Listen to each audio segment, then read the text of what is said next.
Shalom pemirsa CB Indonesia dimanapun pemirsa sekalian berada. Senang sekali pada kesempatan yang indah kali ini saya bisa berjumpa lagi bersama dengan pemirsa sekalian untuk membagikan pekabaran firman Tuhan yang terdapat di dalam buku Agama yang Bersinar. Buku ini dituliskan oleh Nyonya Ellen G. White. Nyonya Ellen G. White ini dikenal sebagai penulis Amerika yang tulisannya diterjemahkan paling luas dan telah dipublikasikan lebih dari 140 bahasa. Meskipun pendidikan formalnya berakhir pada usia 9 tahun, dia telah menulis lebih dari 100.000 halaman mengenai topik praktis yang sangat luas. Dituntun oleh Roh Kudus, dia meninggikan Yesus sebagai pedomannya dan menunjuk Alkitab sebagai dasar dari imannya. Nah, jadi Nyonya Ellen G. White ini selama dia hidup, dia itu mendapatkan ilham langsung daripada Tuhan. Dan ketika dia mendapatkan ilham tersebut, dia menuliskan semuanya ke dalam berbagai tulisan-tulisannya, dan juga tulisan-tulisannya itu telah diterjemahkan ke dalam berbagai macam bahasa, sehingga kita bisa membacanya. Dan juga melalui tulisan-tulisannya itu kita bisa lebih mengenal lagi siapa Tuhan yang kita sembah, sehingga tabiat kita itu bisa disempurnakan menjadi lebih baik dan lebih benar, dan juga kita itu bisa menjadi terang dimanapun kita berada. Pada kesempatan yang indah kali ini, bacaan yang akan saya bawakan terdapat di dalam halaman 366. Tapi sebelum itu alangkah baiknya apabila saudara mau untuk berhenti sejenak daripada tugas dan aktivitas saudara, sehingga kita bisa fokus untuk mendengarkan pekabaran firman Tuhan pada kesempatan kali ini. Judul bacaan kita, untuk menyelesaikan dengan sukacita pekerjaan yang ditugaskan surga kepadaku. Ayat intinya terdapat di dalam Kisah Para Rasul 20 ayat 24. Tetapi aku tidak menghiraukan nyawaku sedikit pun, asal saja aku dapat mencapai garis akhir dan menyelesaikan pelayanan yang ditugaskan oleh Tuhan Yesus kepadaku, untuk memberi kesaksian tentang Injil kasih karunia Tuhan. Nah, luar biasa sekali ya, dari judulnya dan juga ayat intinya, bagaimana kita itu harus menyelesaikan setiap tugas yang Tuhan berikan di dalam kehidupan kita. Terlebih lagi ketika kita telah mengetahui Injil kebenaran tersebut, kita telah mempelajari firman Tuhan, maka kita juga itu harus mempraktekannya dan juga membagikannya kepada orang-orang dimanapun kita berada.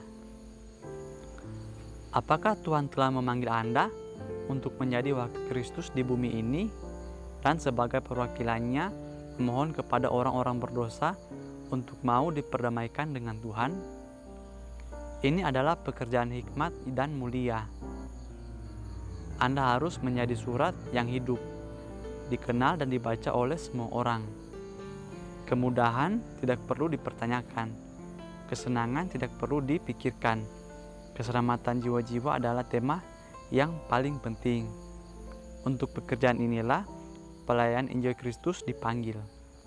Tulisan ini diambil dari buku Testimonies for the Church, jilid 2 halaman 705. Nah, di awal pembacaan kita kali ini diberikan sebuah pertanyaan. Apakah kita ini merasa diri kita telah dipanggil untuk menjadi wakil Tuhan di bumi ini? Dan juga apabila kita merasa diri kita ini terpanggil, maka maukah kita itu menjadi surat yang hidup, di mana kita itu bisa membagikan pekabaran Tuhan untuk orang-orang di sekitar kita. Di sini dikatakan ini adalah pekerjaan yang sangat mulia. Nah, jadi kalau kita berpikir mungkin pekerjaan yang mulia itu adalah pekerjaan yang memiliki, atau pekerjaan yang mungkin dianggap dunia ini adalah pekerjaan yang tinggi. Tapi sebenarnya pekerjaan yang mulia itu adalah apapun pekerjaan itu, apapun jenis pekerjaan itu, apabila kita melakukannya penuh dengan sukacita, kita melakukannya sesuai dengan perintah-perintah Tuhan, maka pekerjaan itu sangat mulia. Jadi mulia yang saya maksudkan di sini bukan dari kacamata dunia, tetapi dari kacamata surga, dari kacamata Tuhan. Di sini juga dikatakan bahwa kemudahan tidak perlu dipertanyakan, kesenangan tidak perlu dipikirkan lagi. Jadi ketika kita melakukan pekerjaan yang sesuai dengan Tuhan kehendaki di dalam kehidupan kita, maka pekerjaan itu meskipun awalnya kita rasa itu pekerjaan yang berat, pekerjaan yang sulit, dan mungkin kita berpikir, oh jika saya melakukan pekerjaan ini maka saya itu akan atau tidak akan mendapatkan kesenangan. Tetapi sebaliknya, di sini sudah jelas tertulis bahwa kemudahan tidak perlu dipertanyakan dan kesenangan itu tidak perlu dipikirkan. Jadi ketika kita mau melakukan sesuatu atau pekerjaan yang sesuai dengan kehendak Tuhan, maka Tuhan pasti akan memberikan hikmat kepada kita, sehingga meskipun pekerjaan itu yang kita pikirkan awalnya sangat sulit, tetapi seiring berjalannya waktu pekerjaan tersebut akan menjadi ringan, dan kita juga itu akan menjadi terbiasa. Dan ketika kita terbiasa, maka kita pasti akan menyenangi pekerjaan tersebut, dan bukan hanya menjadi berkat untuk diri kita, tetapi bisa menjadi berkat untuk orang-orang di sekitar kita. Di sini juga dikatakan bahwa keselamatan jiwa-jiwa adalah tema yang paling penting. Untuk pekerjaan inilah pelayan Injil Kristus dipanggil.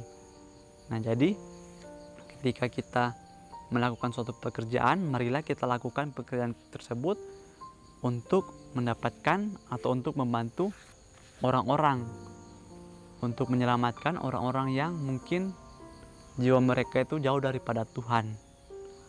Contoh kecil yang bisa saya berikan, mungkin ketika kita ada sesuatu, marilah kita gunakan hal tersebut untuk berbagi kepada orang-orang yang membutuhkannya, sehingga orang-orang bisa melihat kita ini, meskipun kita tidak memiliki sesuatu yang lebih, tapi apabila kita mau untuk berbagi kepada orang-orang, maka pastilah mereka akan melihat bahwa dia ini bisa memancarkan siapa Tuhan yang dia sembah.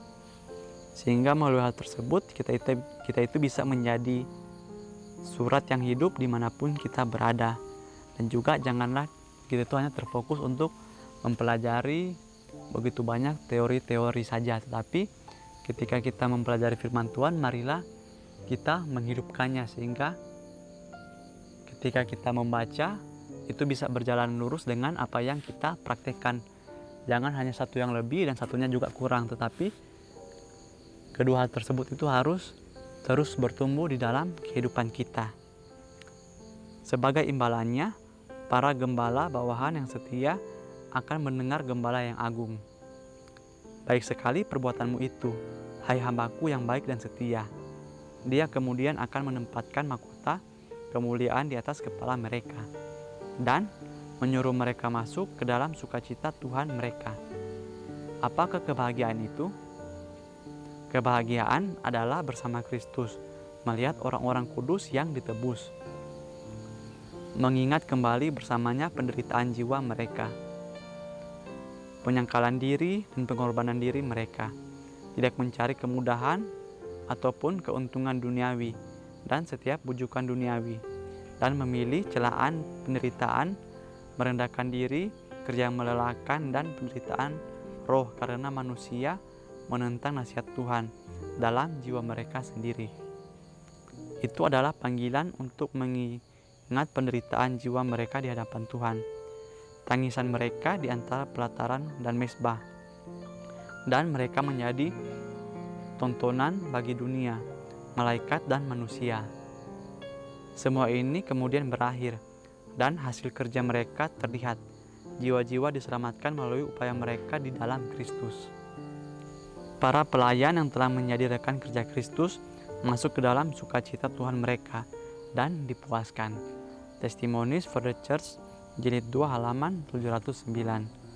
Nah, selanjutnya di sini dikatakan bahwa sebagai imbalannya para gembala itu akan mendengar gembala yang agung. Baik sekali perbuatanmu itu. Jadi ketika kita melakukan pekerjaan Tuhan, maka bukan Tuhan yang kita senangkan, tetapi itu adalah salah satu cara bagaimana Tuhan itu mendidik kita di dalam kehidupan kita. Dan juga di sini yang perlu kita ingat, apakah kita ini sudah bisa seperti murid-murid Yesus pada zaman dulu, di mana mereka itu memiliki kesungguh-sungguhan, memiliki ketangguhan, mereka itu memiliki jiwa yang tidak bersungut-sungut. Mereka melakukan semua apa yang Yesus perintahkan di dalam kehidupan mereka. Dan kita juga bisa melihat bagaimana pengorbanan mereka. Mereka mengorbankan segalanya, mereka mengorbankan waktu mereka, apapun yang mereka miliki untuk mengikuti ajaran-ajaran dari Yesus Kristus. Sehingga ketika mereka melakukan hal tersebut, begitu banyak jiwa-jiwa yang diselamatkan. Begitu juga dengan kehidupan kita pada zaman sekarang ini. Apakah kita mau untuk menjadi Injil yang hidup, atau apakah kita itu hanya menjadi seseorang yang membaca Injil tersebut tanpa kita menghidupkannya? Sehingga ketika kita mau untuk menjadi Injil yang hidup, maka kita juga itu bisa menyelamatkan jiwa-jiwa yang jauh daripada Yesus Kristus.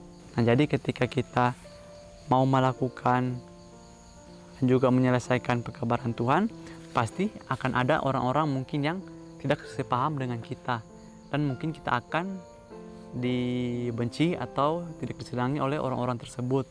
Tetapi di sini ada sebuah janji yang begitu indah. Dikatakan bahwa semua itu akan berakhir, dan hasil kerja keras kita itu akan kita lihat hasilnya suatu saat nanti. Nah, jadi kita itu janganlah terburu-buru untuk melihat hasil daripada pekerjaan kita. Tapi apabila kita terus bersabar dan juga kita terus melakukan pekerjaan itu dengan sungguh-sungguh, pasti akan tiba suatu waktu di mana kita bisa melihat hasil dari pekerjaan-pekerjaan yang kita lakukan selama ini. Sehingga melalui pembacaan kita kali ini, kiranya kita itu bisa menjadi orang-orang yang sungguh-sungguh menjadi pelayan Tuhan. Janganlah ketika kita menjadi pelayan Tuhan, kita itu mengharapkan imbalannya terlebih dahulu. Tapi kita itu harus melakukan semuanya itu penuh dengan kesabaran dan juga konsisten dan komitmen yang penuh dari dalam diri kita. Kiranya melalui pembahasan kita kali ini, iman kita itu bisa terus bertumbuh lagi setiap harinya. Sampai bertemu lagi di pembahasan-pembahasan berikutnya. Saya bawa dalam nama Tuhan Yesus. Terima kasih. Amin. Tuhan Yesus memberkati.